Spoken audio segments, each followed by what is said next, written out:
All right, hey everybody. In this tutorial, we are going to learn how to make a point and click shooting game like this one that I made here. And you can see I just shoot at him and move a little arrow. Oh no, I can't. Up. And if he gets to the other side, you lose the game and he is there to taunt you. And we will learn the basic shooting mechanics like that. We'll also learn about getting a cloud variable that will display the highest score. We'll also make our score variable look nice and pretty like the sprite right there. So let's get started. It should be fun. I'm going to go to create. And I'm going to get rid of the cat because I don't need him. And I will call this, I need to get the ghost.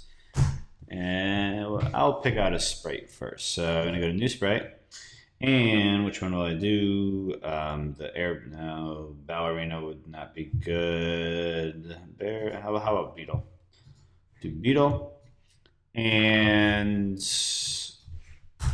I will make a pun with the band, and it will be Meet the Beatles. But the correct spelling of Beatles, like the book. Okay, so we have the character at which we are going to shoot, and now let's make a little target. I'm going to draw that. Make sure the like the hollowed out one is selected, and just make a little circle like that, and a little one inside of it. Good, and then two lines going down and going across, and we have a little target right there. And the last thing that I am going to make for now is just the thing that I am using to shoot, and it will go to the target. So I am going to choose this ball. I think it works well, but really anything will work, like an apple, or if you're throwing bananas at them, or anything else. Bells to, I don't know, drive them crazy while they're trying to sleep. But these are the three main components of the game that we'll be dealing with in the beginning. And the first thing I want to do is I want to make my target. If you notice in the other game, it follows my mouse everywhere. So I'm going to go here, and when the green flag is clicked, forever, we have our little go to block here, and it's go to X and Y. And we have a thing, where is it? In sensing, that you have mouse X and mouse Y. And all that does is it tells you what the X position of the mouse is at any given time and what the Y position is of the mouse at any given time. And if we plug those into where we want our sprite to go, we can just put it up here and it will follow us around like that. Cool. So now that we have that, let's make our beetle move from side to side. And what we want to do is we want him starting on one side and then moving across until he is hit by the ball. And it's going to be random whether or not he goes from the left side or if he goes from the right side. So I'm going to get my beetle. I'm there already, I guess. And when the green flag is clicked, we want to have a random decision here. So we're going to have pick random, either 1 or 2. If the random value is 1, then he will be over here. And if the random value is 2, he will be over here. And in order to make this actually play out in my programming, I am going to make a variable. And when I click on the make a variable button, we've done this, or we've seen this before, where you're given two options. You could do it for all sprites, or you could do it for the sprite only. And a lot of times it's just good to choose for all sprites. It will always work. So there's no harm in doing that. But if you're going to be using a lot of variables and you know that the variable that you are making is only going to be used for this one individual sprite, sometimes it's easier to just do this and it will only show up for this one sprite that we chose it for.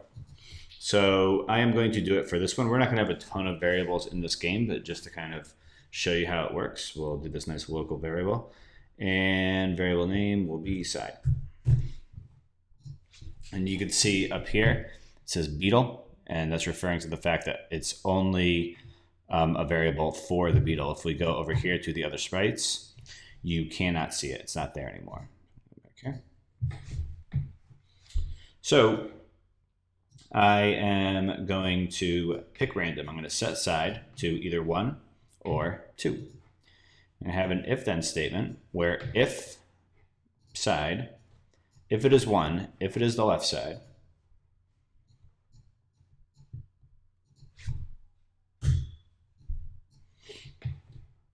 then we want it to go to a certain location over here. So there is about -240, so I'll have it go there.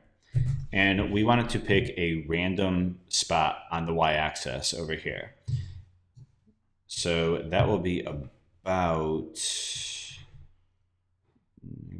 135. Yeah, so about -135 to +135. Or the other way around, it really doesn't matter. So if it's going to pick a random number between 1 and 2, either 1 or 2, and if that number is 1, it is going to go to a random spot over here. And once we have it do that, we want it to move across. So for that one, I am going to use the move 10 steps block. And all the move block does, remember, is it has it go in the direction it is pointed in. So it will just go across like that. And we want that to repeat over and over until it touches this guy, the ball right here. Whoops, I'm going to do that. Until it is touching the ball. So if the side equals 1, it's going to go to a random spot here and go across until it is touching the ball. So I got a little ahead of myself here. I forgot about this. So we want this to repeat. We want this to happen over and over again. And in order for that to happen, we are going to need to be broadcasting an event. And so this event, for this, we'll just call it go. We really call it anything. But when we press the green flag, we are going to wait for a second just to kind of give them a chance to get their bearings straight.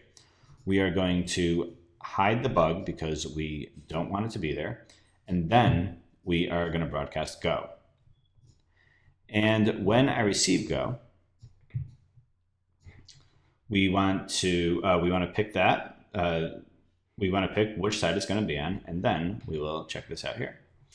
And one thing I want to do, if I did hide, I want to make sure that it shows up because we wouldn't be able to see it. And that seems sort of obvious, but that is a mistake I've seen a lot of people make. So just if you hide something and you want it to show up later, check that you are actually making it show up. So I want to do this for the other side. Oops. So if side equals 2, we want it to go to +240. And pick a random number between 135 and -135. And we want to show up. And if it's touching the ball, we don't want to move +10 steps. We want it to move -10 steps. So this should work. Let's see this. Oh, whoops. Yeah, touch the ball. Oh, very good. All right, great. Now, that's a good start to our game, but there are some modifications that we need to make so it looks better.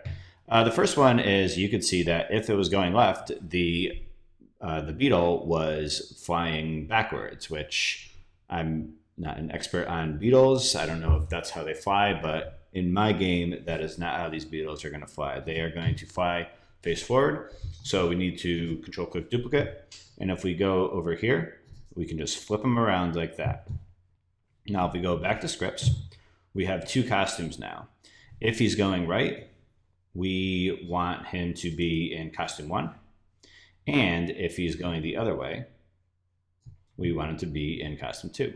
So now when I do this, he's going that way.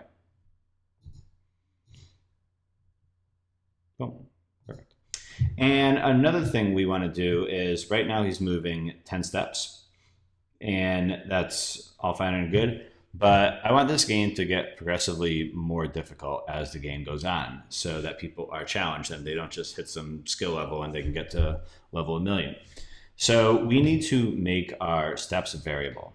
And I'm going to make a variable. This one will be global for all sprites, because I'm not sure if I'm going to need it down the road. And I will call this one speed. And I want to set speed to set to 7. And we just want it to move speed steps. And then down here, we want it to move to speed times -1 steps. Because if, like, say speed is 8 and we multiply that by -1, that is -8, and it'll just go in that direction the other way. If it is 12, 12 multiplied by -1 equals -12, and it will move with equal velocity that direction as it would that direction. So I'm going to go like that. Just going to put that down there, double check that it works. Oops. Perfect.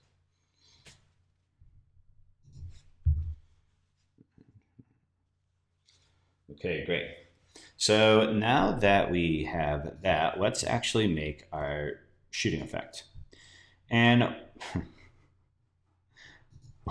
what we want to do is we want it to, once we click it, we want it hiding. But then once we click it, we want it to go down here, and then we want it to glide to our target. So in scripts, when green flag is clicked, I want it to hide.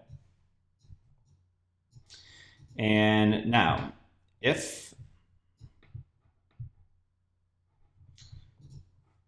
we have mouse down, and mouse down is just Scratch terminology for the mouse being clicked. If you feel your mouse, it could be up or it could be down. Mouse down just means that it is clicked. If mouse down, then what we want to do is we want to make a clone. And at this stage in the tutorials, I'm kind of making them asynchronously. I don't know if we've encountered the clones yet, but if you haven't, the clone, all it does is it makes a copy of the sprite. So it has the same script, same everything. It's just another version of it. And it's a really efficient way of doing things. Rather than, like, we're going to shoot seven different balls here. We don't want to have to make 7 copies of this and apply the scripts to each individual one. That would be incredibly inefficient. So what we get to do here is just make a copy of this. And then when it starts as that clone, we can give it specific commands. So forever, if the mouse is down, we wanted to create a clone of itself. And now when I start as a clone, we want it to go down here. We hit it before, so we want to make sure that it's showing up.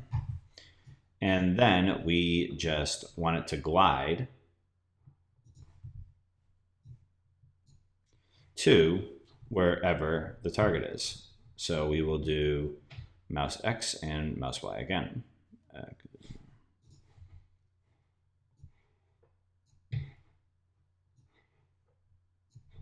And 1 second would make it kind of slow to make it difficult to catch the butterfly. If we just did it instantaneously, that would be a little too easy. So I have done 0.4, and that seemed to work out just fine. And once that is done, so if we just did it like this, like these clones would just stay there, and that's not what we want. So at the end, we want to make sure we get rid of the clone by deleting it.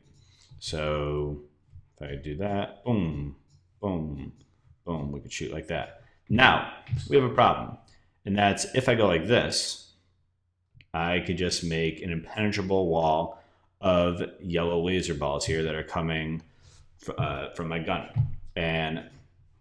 or to my target. Not really anything there. And we don't want that, because that would just make it like That would be way too easy, and people would get bored of this quickly. And so what I want to do is I want to create a limit of how many there can be. So I want to make a variable called laser power. A variable called laser power. And we want to go back here. And every time I receive go, we want to set laser power to 7. So it'll restart every single time there is a beetle that goes across the screen. And then when I start as a clone, all we want to do is change laser power by -1. So I get 7 of those clones. And that variable wouldn't really do anything unless we tied it into this if-then statement. So we need the AND operator, and equals, or is greater than or less than, whatever, doesn't matter. If the laser power is greater than 0 and the mouse is down, then and only then can we fire our laser. So let's try this. Boom. And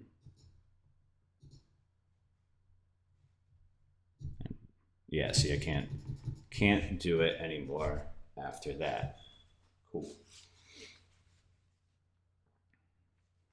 Okay, so we have our character moving across the screen, and we can shoot, but we need to make it so that the character is continuously moving, and we don't have to reset this every single time we do it. So I am going to go to here, and we want to make it so that if this beetle is touching the ball, then everything just kind of resets. So we have if touching ball, then if you notice in my get the ghost one, there was kind of like a little visual effect where he would go down. So let's get another costume here, and I want to duplicate him. And if I just use my little, convert it to bitmap mode, and I use this little thing, this is really handy that I don't know how many people know about, but like if you just select it, you're able to manipulate it in any kind of way you want. Like you can move it around, you can make it bigger, smaller, and you can rotate it. So I'm going to rotate him like that, and that will be our third beetle, our third costume.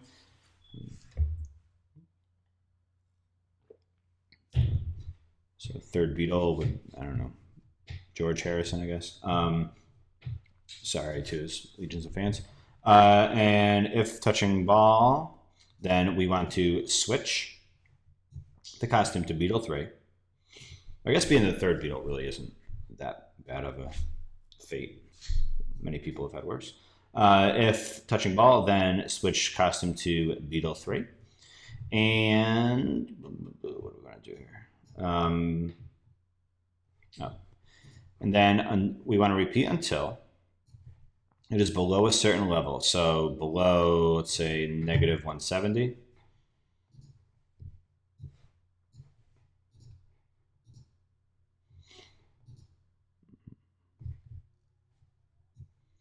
So Y position is less than -170.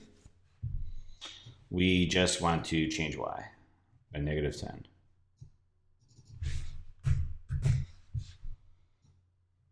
And we want that inside of the if-then statement. So if the ball is being touched, it will switch the costume to Beetle 3. It will have him go down. And then what we want to do is we want to broadcast to go again. So this process will keep on going. So broadcast go, and that needs to be inside the if-then statement, but below the repeat until. So we want that to happen after. And finally, we want to wrap this in a forever loop and just do when green flag clicked. Let's try this out. Boom, boom, perfect, cool. Okay. So you saw the variables that I had been using before.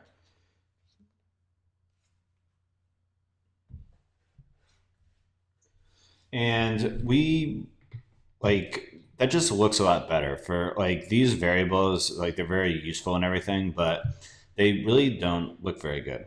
So I want to get a new sprite and I want to go to letters. And Scratch has many letters here, but they also have numbers. And I'm going to pick 0. I'm going to put it up here. First thing I want to do when the green flag is clicked, I want it to go there.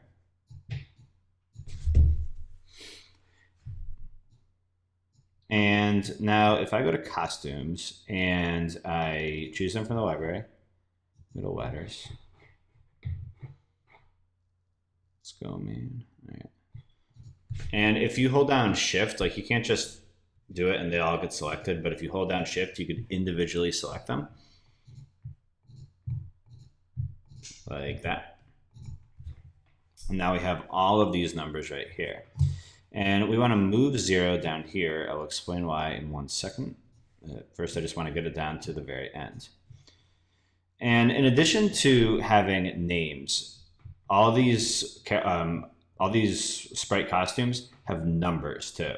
So this is costume number 1. Its name is 1 glow, but its number is number 2. This one is number 2. This one is number 1, and that one is number 2. Basic math here. And that one's number 3. Now, luckily for us, these numbers correspond to the sprites. So we can use that to help us convert our variable into this more attractive sprite-based variable. I'm going to go here.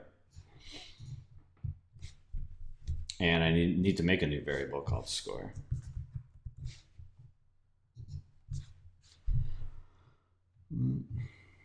And we are going to use this thing down here called the modulo. And what the modulo is that it takes a division quotient. Sorry if I'm wrong about that. It takes a division problem, a division whatever, and it converts to remainder. So if you had like 17 divided by 10, it would be 1 with a remainder of 7. Or if you had 36, it would be 36 modulo 10, or 36 divided by 10 would be 3 with a remainder of 6. So if we had like 36 modulo 10, this would give us a modulo of 6. So we are going to use that to take the score. And if we do score modulo 10, and then set the costume to it. So for example, there, like 6, switch costume to score modulo 10, it will put it at the 6. Now that works except for the 0. And that's why we had to put it at the bottom. There's no costume 0. So we're going to, like, 10 does not equal 0. So we are going to have an if then else statement where if our equals operator, if score modulo 10 equals 0, so like 10 divided by 10, there's no remainder. 20 divided by 10, there's no remainder. So we can use that to just manually switch it to that costume. Switch costume to 0.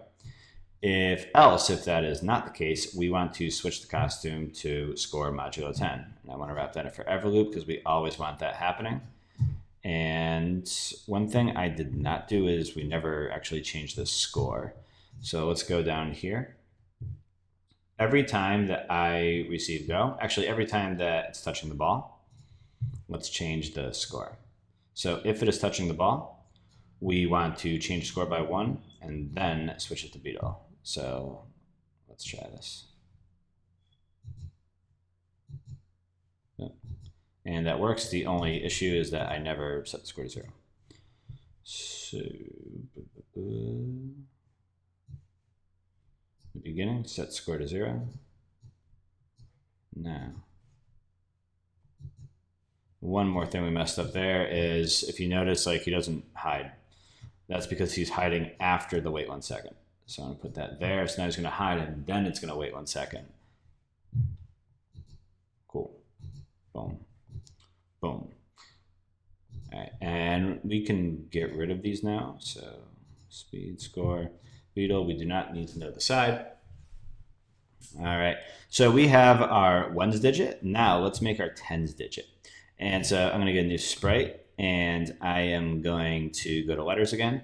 This time I do not need 0 because we are never going to, like, if it's in the 10 spot, we don't need a 0 for it because we're not going to get up to triple digits. So I'm going to start with 1 and I'm going to have it go up there. And just like before, I want to make sure that it's always going there. So when green flag clicked, we want to go to there. And now this math is going to work a little bit different. So actually first let's take care of like when it's going to show and when it's going to hide up. If it's less than a certain amount, we don't want it to show up. So we want it to hide at the very beginning. We only want it to show up if it's above 9. And let's just wait 0.1 seconds at the start of that too. Because sometimes, like, if the game ends with a score of 22 and it comes back instantaneously, then sometimes it gets a little screwy. So we could do greater than 9, but just to kind of show another way of doing this, I'm going to do the length of. And length of whatever's in here will determine how many characters it is. So this one, WORLD, that's 5 characters. That will give us a value of 5. It also measures the number of digits in a variable. So if I have, or in any number really, if I have, where's my score? Length of score, right now it is that actually what it is? That's 3. So it is 1 digit. So that will tell us 1. If I can click on it, there we go. If we were to increase score to 58, it would be 2. Cool. I can get rid of that again. So if the length of score, if that is greater than 1, then we want to show it. Pretty simple.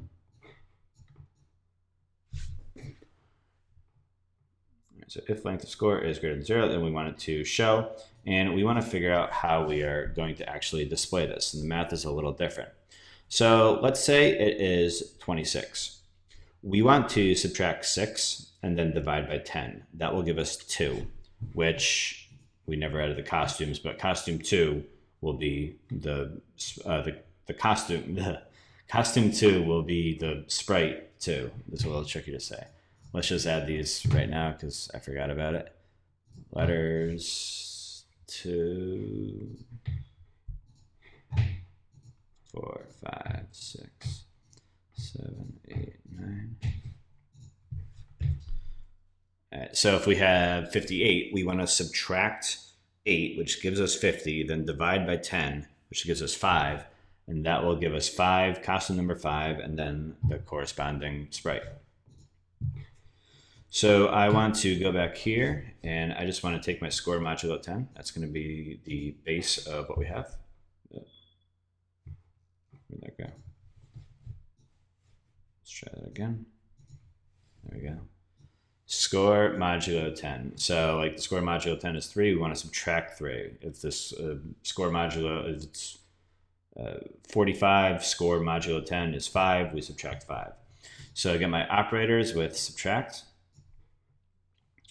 And we're going to take the actual score and then subtract modulo 10. And we want to divide. Now, this could be a little tricky at first. These work like parentheses. So see how like the score and modulo 10 are together?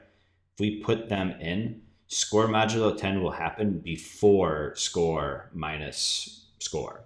So just like an order of operations, there's the parentheses. These work just like parentheses, and the ones that are together first are the ones that will be operated on first. So I'm going to put that in there and then divide by 10. Boom. So if I show my score, 58, it will score modulo 10 is 8. It's going to subtract 8 from 58, which equals 50, and then divide by 10 equals 5. So it's always good just to double check this. Good, 5. And then we just want to switch costume to that. Put that in there. So let's try this out. I should be able to hide score.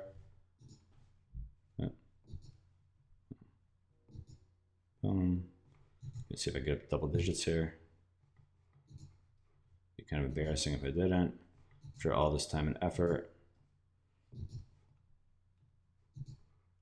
Ooh, that did not work. So what's the issue here? If length of score is greater than 1. Oh, the classic forgetting the forever loop. Wow, can't believe I did that. All right, so we'll fix that little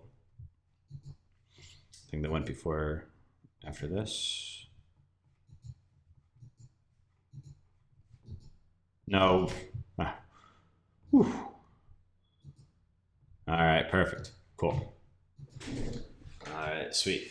And you saw how, like, when I press the green flag, it kind of goes up like that. We want to delay this for 1 second, so that doesn't happen. Now, if I do that, see, that doesn't happen anymore. Cool.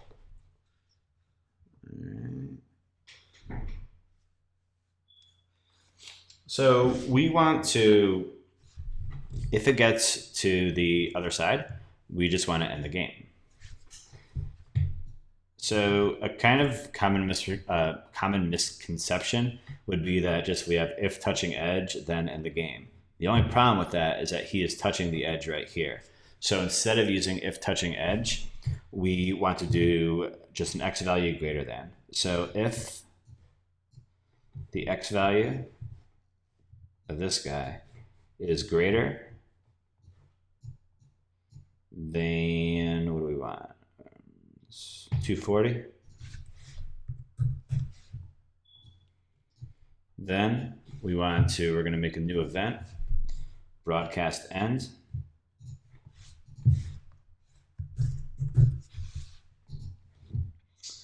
And we want to, this is going to go in here. And we just want to stop all of the scripts in this sprite.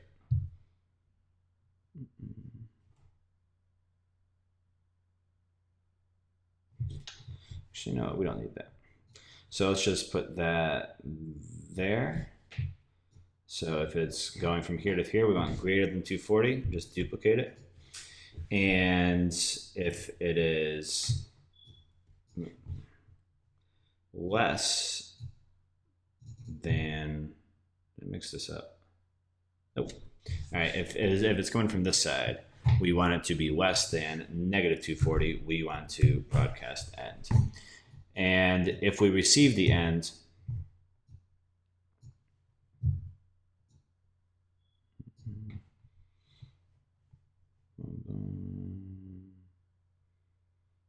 yeah, cool, this works. All right, so when I was a kid, there was this game called Duck Hunt, and I'm sure many people are familiar with it, and that was kind of the inspiration for this game. And Duck Hunt was a great game. The only thing about it was there was this infernal dog that if you missed the ducks that you were trying to hunt, he would just stand there and laugh at you. And I still remember that to this day. So that must mean that the game designers did a pretty good job of designing that. If they could create a character and put it in an 8-bit game that I still resent to this day, that was well done. And I want to try to do something similar in this game here too, so that we can elicit emotion and passion from the people that are playing the game. So what I'm going to do is I'm just going to make this guy as obnoxious as possible. And when I receive end, first we'll have him dance around. So he's going to go from here.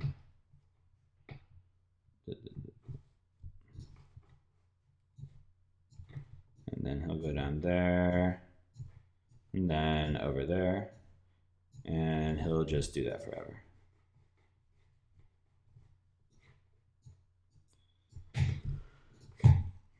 And we'll do another one where he is taunting you as well, adding insult to injury. So let's have him say, "You can't catch me."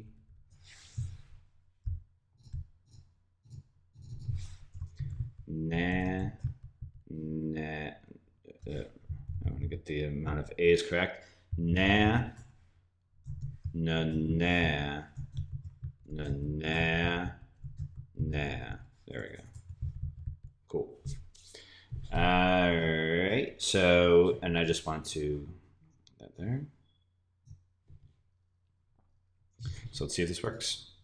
I'm going to miss him on purpose.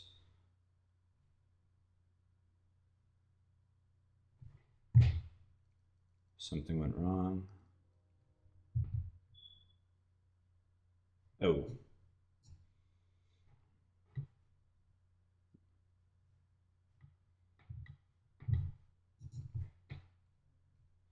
All right, so we do need to stop the scripts because this is keeping on running and it's keeping on broadcasting that end. We don't want that. So I want to stop that script if that happens. Where is that? Control, broadcast, end, and then stop. Stop other scripts in this spray. Wait, no. Just stop this script. And then we want to put that inside of there. And then we want to copy that and put that down there. Now let's try this. Boom. That's better. All right. I dislike him already, but we will add more features to him. We will broaden his personality. So I had a lot of sound effects in the other game, and they may seem trivial, but I think that is an important part of the game. Just adding sort of satisfaction to it and just making it more enjoyable for the user is important. So the first thing I had was the theme music, and I'm going to go over here to stage to do it just because it's kind of general and applies to everything, and we have a lot of room. So go to sounds, and I'm going to pick hip hop. I will stick with hip hop. I think that works well for this game. And then we also need eggs. Again, like you could pick any ones you want. Obviously, you don't need to do these. Eggs. Actually, why don't I do this as I do it, just to kind of give you a little more freedom in what you want to pick. So I'm just going to do forever. Play hip hop. Remember to do until. That's not what I want. Play hip hop until done. If you do not do the until done, it will get the sound that is very unpleasant. So cool. And if the game ends, we want to go. There's mix of events and control with the messages. When I receive end, we want to stop other scripts in this. Stop other scripts in this stage. There we go. Which will stop playing the hip hop music. And then I want to pick kind of like a sound effect to indicate that the game has ended. And for that, I really like gong. I think that works well for it.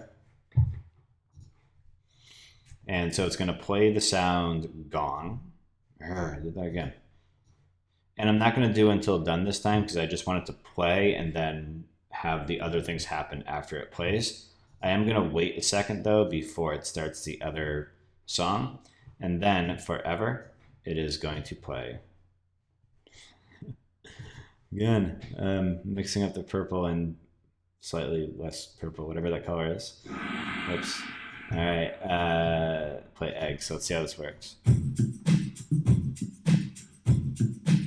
Perfect. Great. And I want a little laser effect for when I'm shooting. So we have an if then else statement. And if our laser power if it is greater than 0, then we want to play, which one was it? Laser, this one? No, laser 2. Again, you could pick whatever sound effects you want, doesn't matter. You have creative liberty with what you want to do with all this stuff, and I'm not going to make that mistake this time, and I just want to play laser sounds. However, if I do not have any shots left, pop is already there, so I am going to play sound pop. And this is only going to happen if the mouse is down, if I click the mouse. When a green flag clicked, and forever. Boom.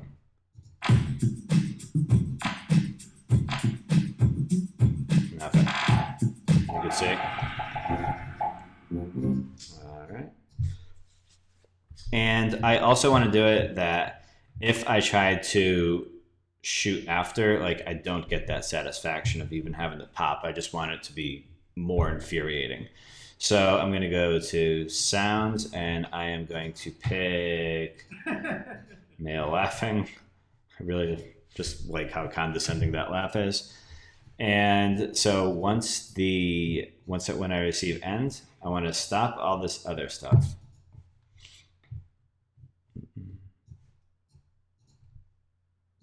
Stop other scripts in this sprite, and then forever, if mouse down, I need the if then statement there. If mouse down, then I want to play male laugh.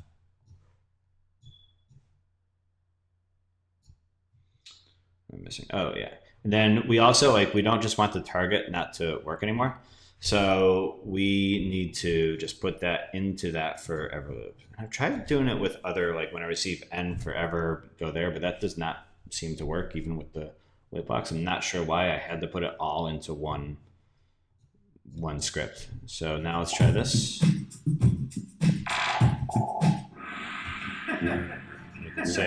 You could also notice when I do that, you could hear it really quick. So I want to wait 1 second before that sound effect starts. And finally, I want to go here, and when I hit the beetle, I want a nice little sort of satisfying sound that indicates that I have done something well. And I found a good one for that is this one right here, the fairy dust. And if I go there, man, play sound fairy dust. I don't want to do it until done because I still want all of this processing while it happens. So where do I want this? Oh, if touching ball, change score by 1, and then we'll play it. So now if I shoot him, all right.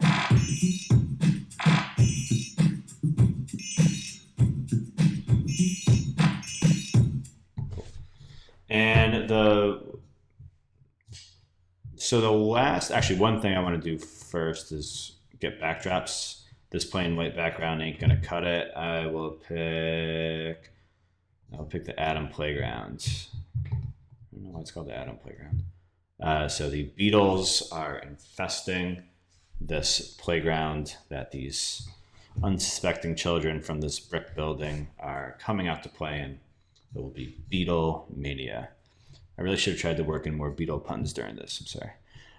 So the final thing we want to do is we want to make a high score. And in order to do that, I am going to make a new variable, call it high score, but this is important.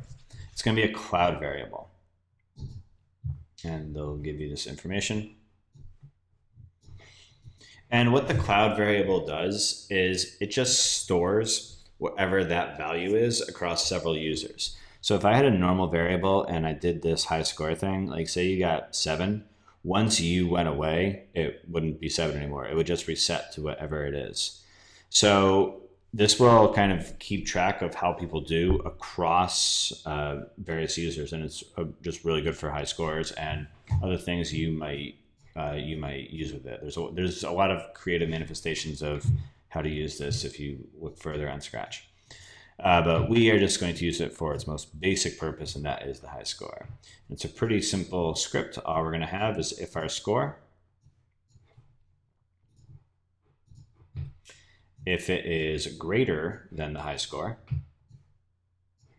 then we want to set high score to the score. Now forever. Boom. All right, and that should be it. Let's see if this works good. All right, I'll die this time, or lose the game. Let's try it again, beat the high score.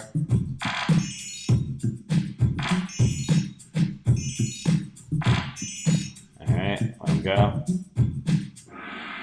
All right, let's try not beating the high score, make sure that works. Cool, it's still at 4. And that is the game. Feel free to make as many tweaks and modifications as you would like, but good job finishing this. I think it is a fun game to play and very satisfying to make. So I hope you enjoyed it and learn a thing or two, and thanks for watching. Later.